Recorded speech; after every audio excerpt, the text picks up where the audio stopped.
as I sat down on my computer today, I wanted to do something different than a top 5 or a review.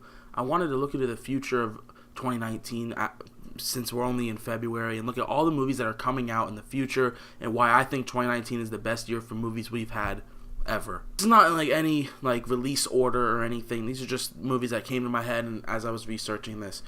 First is Captain Marvel, which comes out in March, and this is hype because it's the MCU's first female lead, which is going to be awesome. I personally like Brie Larson. I just don't like, I don't, it's just hard because whoever did the trailers, it's not like that the footage is bad, it's just whoever did the trailers, put the trailers together, didn't really do a good job. Endgame and Infinity War had great trailers, and that gets people hyped. The trailers didn't really hit me as much. I really like the Super Bowl trailer though, and the final trailer, and I think it's gonna be really good. I don't want to judge it off a trailer, so I'm gonna go ahead and stick with this and go with my gut and think it's gonna be really good. Also, the end credit scene is gonna be crazy because then it's right before Endgame, because Endgame comes out like 2 months later.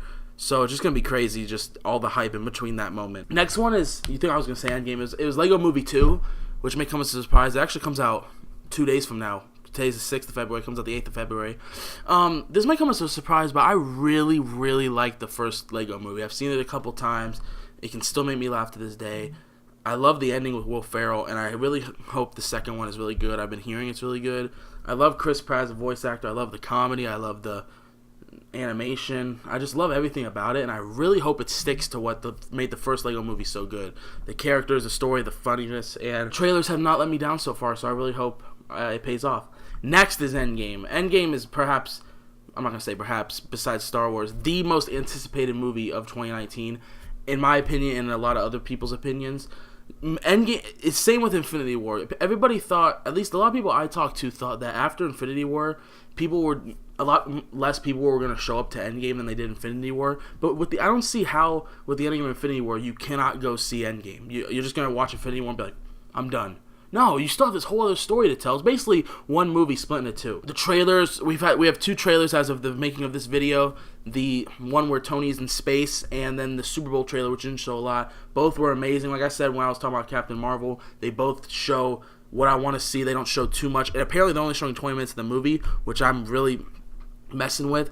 And also, apparently they're only they showed 4 private screenings so far, and the movie's sitting at 3 hours long. The director said that nobody got up to go to the bathroom in those 3 hours in any 4 screenings, which is crazy. I'm so hyped for this movie. I think they're going to do a fantastic job with it. I think it's going to close out a lot of the character arcs and then introduce us to the new cast of lead Marvel heroes that we'll see for the coming years. So next is another Marvel movie, but not MCU related, is Dark Phoenix. Now, I'm not honestly that hyped for this movie just because it's been delayed so many times at this point, about like 3 times.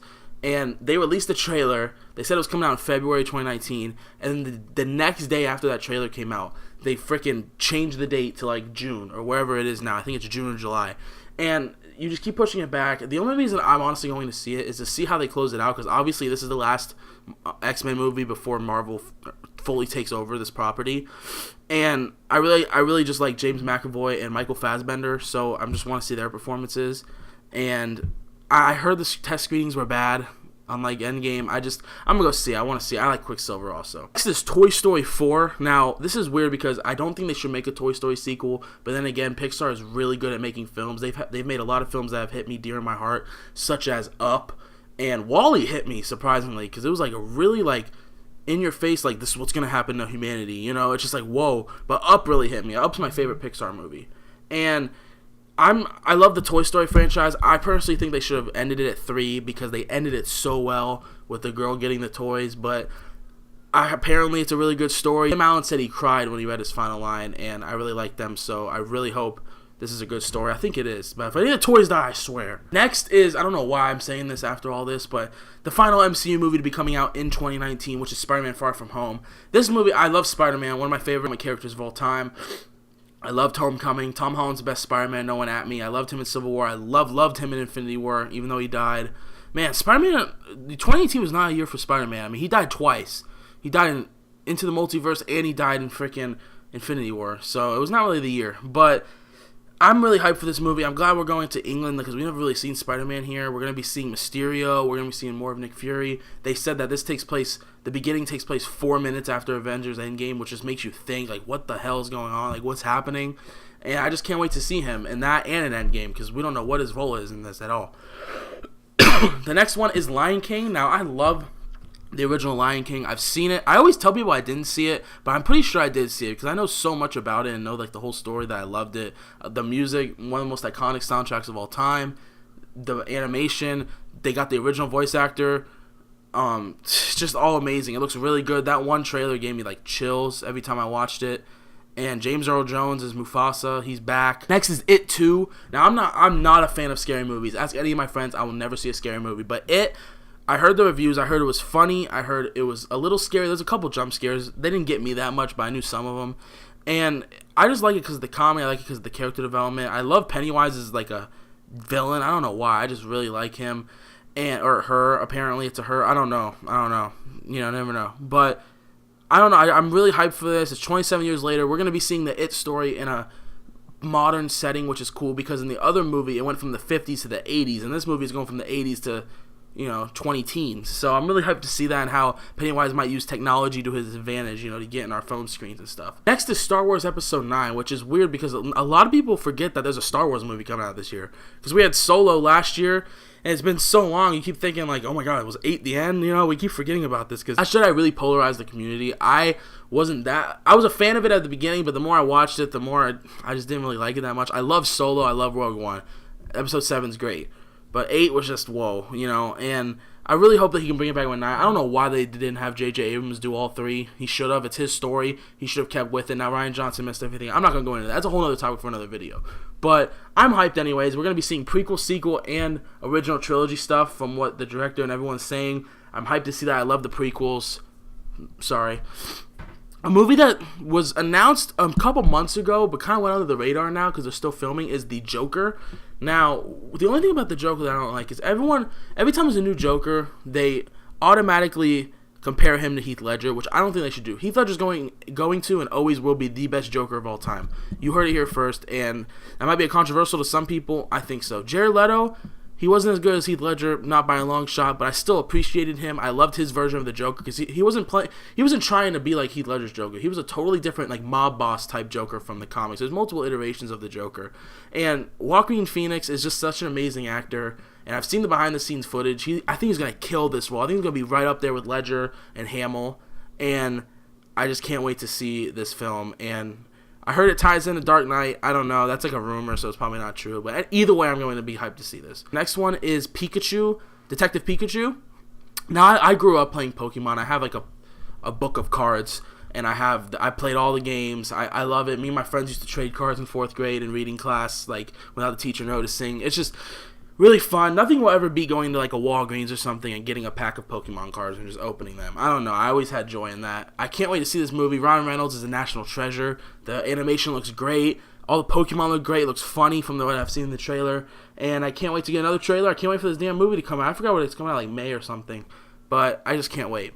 Next one is Godzilla. Now, a lot of my friends did not like the Godzilla in 2014 because a lot of my friends are just like, okay, I want to go to the movie and see action, which I understand. It's a Godzilla movie. I want to see Godzilla kick ass, but I just really liked how it was, like the characters. It focused on the characters, but it's doing what freaking Transformers did, where it focuses on the characters too much. Like, I would like it equal, but like Bumblebee did it perfectly because we got a lot of the robots fighting. And the Transformers movies, Optimus is about to be a kick-ass and just cuts to like Sam running through Chicago. It's like, I don't want to see that. But I really think they're going to be doing good here with Godzilla. You have all these monsters. It looks like total destruction. There's going to be fighting. I just hope there's a good story underneath it because sometimes when you have these big action movies, the story usually doesn't end well. So, next one is Shazam, which is a DC movie. Now, Aquaman just came out. I loved Aquaman. I love the cinematography, love the directing, love the acting, loved everything about Aquaman. And I'm really hyped to see how DC goes from here because Aquaman and Shazam both look great. And you have Wonder Woman. The Wonder Woman movie was good to me. It was a little overhyped just because, like, I don't know. I sat there and I went in expecting one of the best superhero movies I've ever seen. I came out, I was like, I liked it. It was better than almost every DC movie before then except Man of Steel. Man of Steel is the best DC movie. No one at me, please. I like the first 5 minutes of Batman vs Superman. The first 5 minutes of Batman vs Superman were like the whole movie. That would have been the best movie of all time, but it wasn't. Unfortunately, we don't want to go through that again. But Shazam looks funny. I love the costumes. I like this new lighthearted DC because we went through the dark times, and then Justice League was like too happy. So I'm glad Aquaman and Shazam are hitting it right in the stride. Our final movie on my list is Once Upon a Time in Hollywood. If you're a fan of Quentin Tarantino, you obviously know this movie's coming out. It's his 9th film. He said he's making 10. He counts Kill Bill as 2, so if you go count movies and you see he has 9 already, this is going to be a 10th. No, he says Kill Bill Volume 1 and 2 counts as 1 film. I don't know. But anything Quentin Tarantino puts out is amazing. Django Unchained and Inglourious Basterds are one of my favorite movies. And I just love how he doesn't care what the critics think. Like, people complain about the violence, he puts it in there. People complain that in Django Unchained that he showed slavery, like, too harsh. And like, even he said, and Samuel Jackson, everyone said, you're not going to sugarcoat slavery. You want to show how harsh it was really in there. And I really love him as a director for that. He knows what the audience wants. He makes unusual movies, non-linear, and Leo DiCaprio and Brad Pitt, I think for the first time ever on screen together, which is going to be an amazing duo. I can't wait. Al Pacino, Margot Robbie. It's just going to be an amazing movie. And that's basically it, guys. If you have any movies you're excited for, comment below. This year is going to be crazy for movies. I'm going to be spending a crap ton of money on tickets, but damn, is it going to be worth it. Anyways, guys, until next time, this has been Joey. As always, keep watching.